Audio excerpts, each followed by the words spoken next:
everyone, this is Poorman973, and welcome to my photos and videos for my, I guess you could call it a trip. It was sort of a trip to Dayton, Ohio from Evanston, Wyoming. This is when we went to go pick up my sister who was having some problems. I'm not going to get into those problems, just, let them just know that there was some problems. So we hopped in the van, Mom and I, and we drove to Dayton, Ohio. This was a lot of firsts for me and Mom. So ignore my plentiful ums as I try to recall a whole bunch of stuff and forget how to speak. So we're going to start off here, and this is an image that we took, or I guess I took, of when we set off from Evanston, Wyoming. This is just a little bit, this is on Interstate 80, just before you get to the Three Sisters, which is a bunch of hills that go up and down, that is, during the winter, known for high winds and slippery ice. This was in February, so it was still winter in Wyoming. Wyoming typically ends in June. That's what I say anyway. Winter ends in June, spring is for 15 minutes, and then you have summer. And that's definitely how it happened this year. And we're just kind of going with another picture here. This was out on the side. You see, there was so much fog. We went through almost 100 miles worth of just fog. There was only one point where we poked up over on a hill. I think it was one of the sisters, and it brought us up out of the fog, and we could see blue, clear sky, and then it went back down again, and we were back in this freezing fog. And you can see just how it froze to anything it touched. The only reason the car didn't freeze was because it was on and moving. But you can see how the wind blew. I'm not sure if you can tell from this, but a whole bunch of the ice was stuck on one side of the sagebrush and the grass and everything. It was just so cool to look at. Here, I think this is when we poked up out of the clouds and out of the fog, and you can see the sun and everything, and then not 5 minutes later we were back down. Hey everyone, this is Poorman973, and this is our first stop on our adventure to Ohio. We're stopping at a rest stop here, and I just wanted to show what most of Wyoming looks like. It is flat, covered in snow, brush, and that's about it. We're going to be making lots of stops, checking out all sorts of neat stuff. I'll take lots of pictures and videos, so this is going to be a fun adventure. Here we have, we're going to have a video about me talking about here in just a moment. This is technically the second tallest building in Wyoming. This is in Laramie. It is a college dorm, I believe, for the University of Wyoming. It is smaller in height by only 1 foot for the tallest building and that's in Cheyenne. And even though we drove through Cheyenne, we didn't stop there. So this is the second tallest building in the state of Wyoming. Alright, we are in Laramie, sitting in the car right now, and I wanted to come here because this is, I guess, the second tallest building in Wyoming. It's the White Hall at the university here. It beats, the only other building is in Cheyenne, and it beats it by 1 foot. So not much a big difference there. So yeah, one of the tallest buildings here in Wyoming. Very exciting. Going on a car trip. That was me being a dork. I don't remember where this is, but I think I took a picture because of the clouds and the way that the sky looked. It looked very, very pretty. And back in the fog. This is in Nebraska, just after we woke up from our first stop in North Platte, I believe. And we had just gone through fog, and then from this morning, we drove through another 100 miles worth of fog.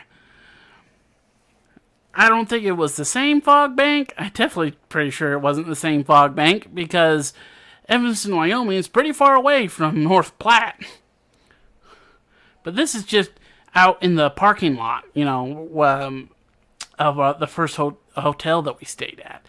And here it is, more fog, and brown. Oh my goodness. You see a little bit of green in here, but oh my goodness, it was brown from Evanston to Ohio. It was awful. Just how brown everything was. Where every single time we saw a patch of green, probably why I took this picture here is because we go, oh, green, there's color other than brown. We saw every color of brown there possibly could be. This is a picture of something, whatever. I think this is the Missouri River.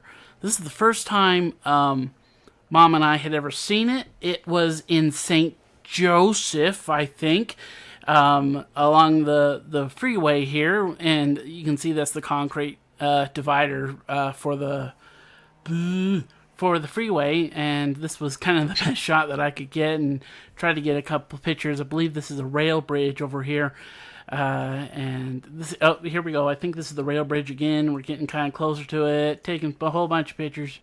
Hey everyone. We just checked into our hotel room. We are in Hannibal, Missouri.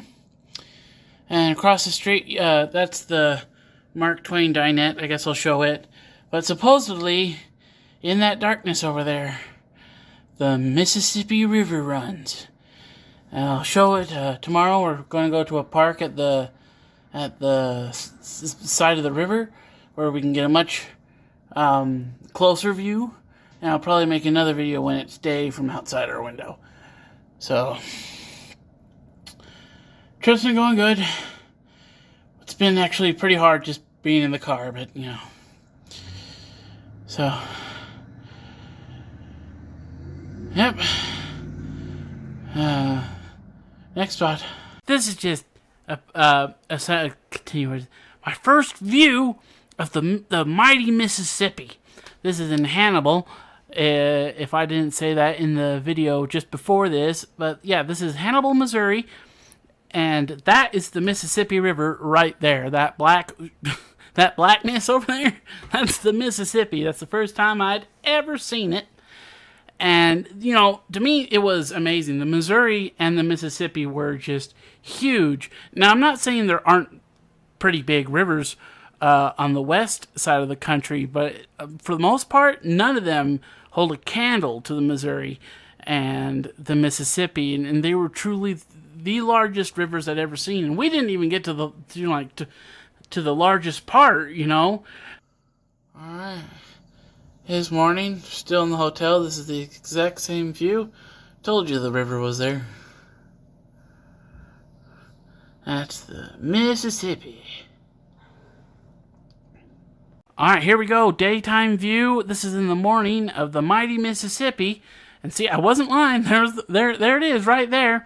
Right past, and by the way, that Mark Twain dinette, my mom and I went there, and I don't like onion rings, but the reason we went there was because Mom could smell onion rings when we walked into our hotel here. This is a view out the window of the hotel, by the way. We went over there, and they have this homemade root beer that they have, and you can buy it in these pressurized plastic things. And we bought some and took it because I thought it was absolutely delicious, and their food was pretty good too. Mom said the onion rings were excellent, and that they were the Mark Twain dinette was really known for their onion rings. In fact, the guy down in the hotel, the register guy, told us that it was that onion rings were to die for. And like I said, I don't like onion rings just because I don't like whole onions. They have a weird texture to me, and I just don't care for it. Hi everyone, I'm standing here at the bank of the great. My hand is in the shot. I'm standing here at the bank of the Grand Mississippi River, and flip the camera around for you guys. I'm currently standing in Missouri, and over there, what you're seeing right now, that's Illinois. We're gonna turn up this way. We're at this kind of artificial, kind of boat dock here, and over there we can see a couple bridges. I think one might be a rail bridge. And I'm gonna turn, and the sun's over this way, so, and I can't. It's so bright and my glasses are so dark I can't see what's going really on my screen. But we got a whole bunch of seagulls over here. There is a barge just over there. I really hope you guys can see it. But yeah, it just keeps going. When you first walk up, it's almost kind of strange because to Mom and me, it looked more like a reservoir. Not really experienced a river quite like this. Really is something amazing. But anyway, next stop we're gonna be in Springfield, so see you then. Oh.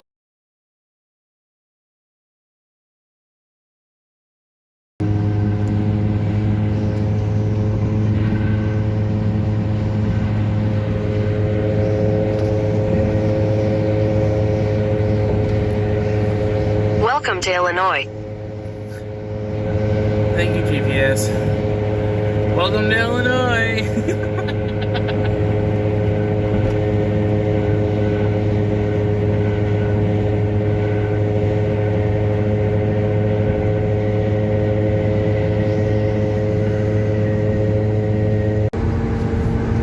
Alright, yep. Alright. You don't need me to hold it anymore? No. Alright, everyone. I want to share a discovery. We're currently in Illinois, and not sponsored by Pringles, by the way. It's just a snack we got for along the way. We bought these at home in Evanston, Wyoming, and look, I don't know. This may not be such a big, shock to a lot of you, but look, it goes in. It is the Mr. Pringle smiley face goes in on this unsealed thing of Pringles. Because in Evanston it's the opposite. It goes the other way. Just wanted to share that. Thought that would be fun. Okay. I actually had to edit around that because first I thought I was recording on by accident until I realized what I was recording. Alright, here we are in Springfield, Illinois at Lincoln's tomb. This is the monument from the outside. You can see Mom sitting in her chair there. She's had trouble with her back, and when we went, her back was really, really bad. And the chair is actually Grandma's.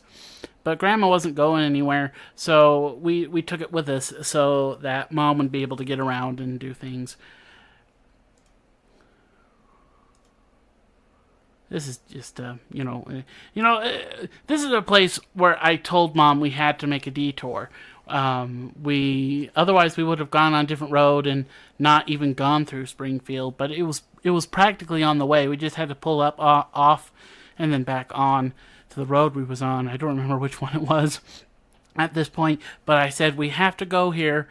Lincoln is a president that I know a whole lot about, and I've always wanted to go to Springfield, so this was like a dream come true for me to come to Springfield and see Lincoln's tomb, and just going to have a whole bunch of pictures.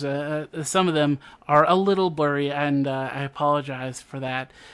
Something about how the bronze or whatever reflects, and we just kind of went through here, and they had a whole bunch of statues and plaques, and it was very, very fascinating. And I'm at the point where you can see his grave and his tombstone. He's actually buried in a big cement, filled-in cement bunker. Basically, he and his family are totally encased in cement because somebody tried to steal him after he was first assassinated and put there, and for his family and everything like that. And we just kind of go through some more statues and it was just a great place to be. And this is the Abraham Lincoln Presidential Library and Museum. Once again, this was like a dream come true for me to come and visit. I know a lot about Lincoln. I know a lot about the Civil War, and it was just so great to be here. And this is inside the museum. We have a young Lincoln outside the log cabin. I believe he was born in Tennessee, but I think he grew up in Kentucky. And this is just kind of a facsimile. It's a mock-up. Sorry. Sometimes my brain just doesn't want to make words, and this is the interior, and they were pointing out the stairs in here. You see those pegs sticking up out of the wall? Those were the stairs to the second story or the attic or whatever, and like where his parents would sleep, and I think they would sleep and so they could sleep in there, and some pictures of all. Sorry, my brain is. I took so many pictures, and it was just so fascinating to be here. This is talking about like the slaves and how families were ripped apart, and you can see the father being taken one way, the mother taken the other way, and the child being auctioned off.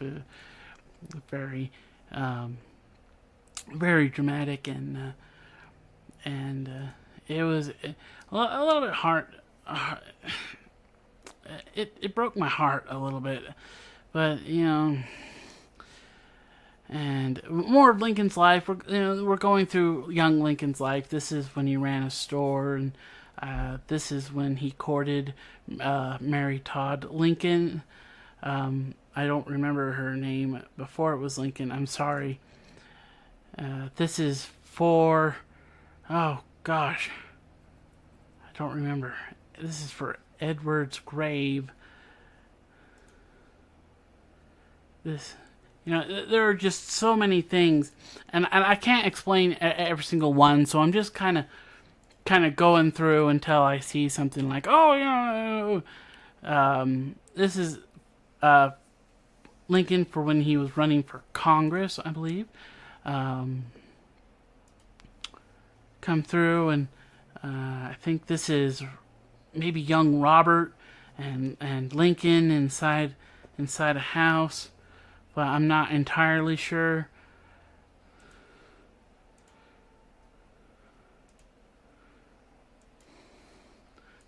I was just trying to take pictures of everything, just document everything and show as much as I can and take his pictures as much as I can.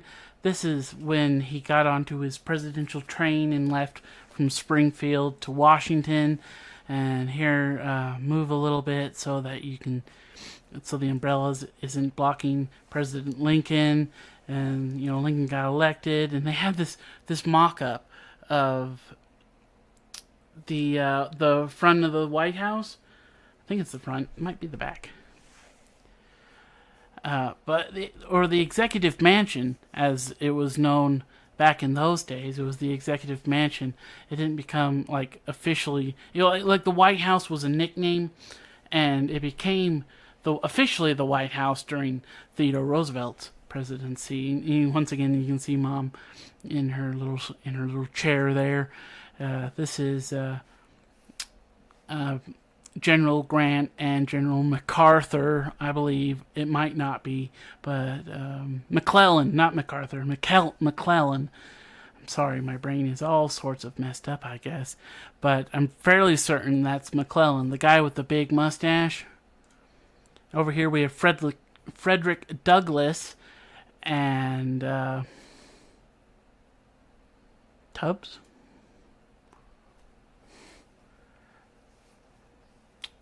Here we have Mary Todd Lincoln. Apparently she really liked, big fancy dresses, and this is her getting, there's a seamstress behind her. You might be able to see there, getting her fit up and getting her dresses all set and ready to go. And I think this is a picture of my thumb. This is Fort Sumter, where more or less where it was agreed the first shot of the Civil War was fired. The Fort Sumter was a northern-held fort attacked by Southerners, and that's how the war was basically officially claimed. That there was going to be a war, and they made all sorts of just like today. Like there've always been political parties against each other, and no one can ever agree on anything. And this is just a whole bunch of basically memes. They're like World War II memes of President Lincoln, saying, making fun of him and all that kind of stuff, saying he's like for war or something like that. This is, I think, when his son Willie got sick and he passed away soon after. Really devastated Mary Todd Lincoln and Abraham Lincoln. This is, I think, the White House kitchen with all the fake looking. Actually, the fake food looked pretty good. So, Abraham Lincoln and his cabinet. This was a really cool mirror. It was, when you looked at it, you also saw your reflection in the back, so you could see like tons of yourself. It looked really, really cool, and apparently I did not get a picture of that. Like the Civil War, dominated a whole bunch of President Lincoln's presidency, basically defined it, as it started just after he had taken the oath of office. And, these are a whole bunch of pictures of soldiers and generals and all sorts of here. Here in this picture, you can see General McClellan that I can see, General Lee, I think that might, I don't want, the only ones that I can immediately know that are in this picture are Lee and McClellan. Once again, you can see McClellan in this image, and here you can see General Grant and General Sherman, and let's see, I think that is George Custer.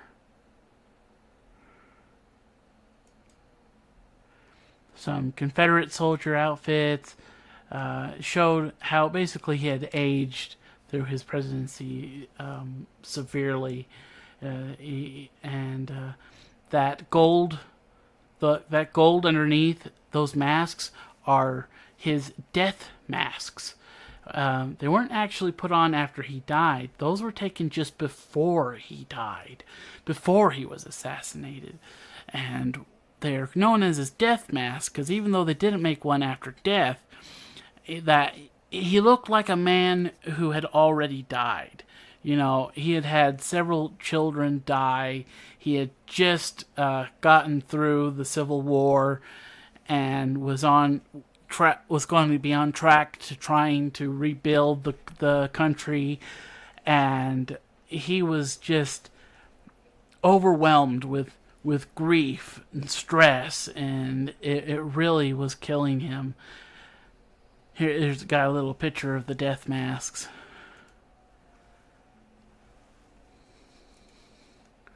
See his images here. How he just, like, he gets his eyes sink deeper, and he just starts looking so awful. You can really see the stress wear away at him.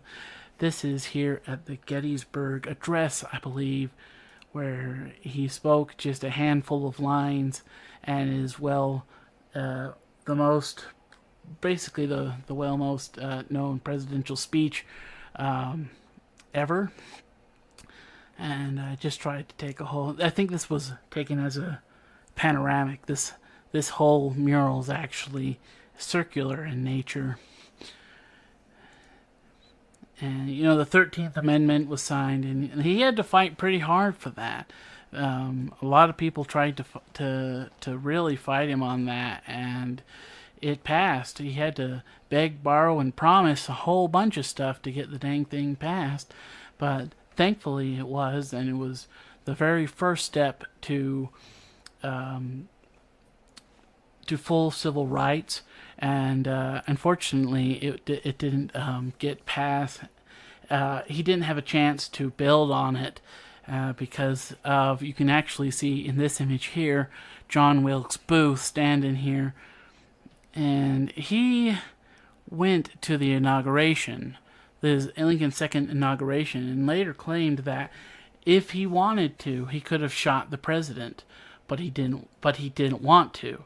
He actually wanted to kidnap him first, and it just apparently wasn't going to work out. So that's why he resorted to shooting the president, and the head of state, I think, he was stabbed, and someone was supposed to shoot Johnson, but they didn't. He chickened out and got drunk instead. Here we can see John Wilkes Booth sneaking into the theater here. He shot him with a Derringer, I believe, a tiny little gun that was easy to hide, didn't have a whole lot of force. This is, I don't remember his name, but he was a major in the Army, and his wife that had joined the president in Ford Theater that night, the night that he was shot. And here's Lincoln and Mary Todd Lincoln. And supposedly, you know, he one of the last words he was saying basically how happy he felt, like his stress had gone a lot, and he was enjoying and laughing at the play called My American Cousin, I believe. It was a comedy, and John Wilkes Booth waited till like the funniest moment when everybody would be laughing, and that's when he shot the president and jumped from the balcony. He actually broke his leg, I believe, and some say he said "Sic semper tyrannis." I may have said that wrong, but it basically means death to tyrants, I believe. It is the state motto for Virginia, I think. Don't hold me to that right now.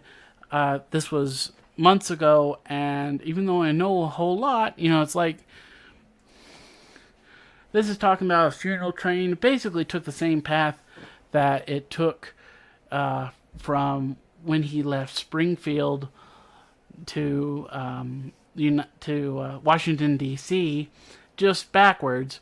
And they weren't allowed to take pictures of his face because when they shot him, he actually lived 8 hours after he was shot, and his face he was alive long enough for his entire face to be bruised, and no matter how many times they embalmed him, his face was black, just black, and they didn't want to have pictures of the president that looked like he was decaying, because his face had died before he had died, basically.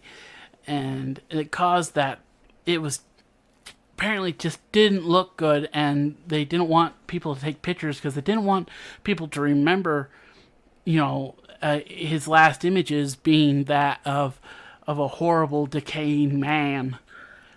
This is a setup of the dome that he was set in New York. I want to say, we have a whole bunch of more. Apparently, this was a necklace from Mary. This talks about some army life, and I think the youngest person to ever be injured was a drummer boy, and he was 12. Here we have the Lincoln family, Willie and Robert and Mary and Tad, and some random family in the background. Here's me. I didn't understand. I probably shouldn't have done this, but I gave him the finger gun. I realized. I only realized afterward how offensive that could be. Here I'm trying to get a high five from Willie. I think. High five. Here's me. And Mom, and I didn't actually touch him. I'm not actually touching him.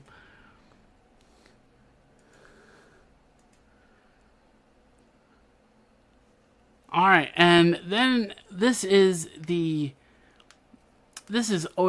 Ohio in Dayton, and we're about to go through the World War I wing of the Air Force Museum, United States Air Force Museum, and we're going to save that for another video. This one's gone on long enough, but thank you if you've made it all the way here.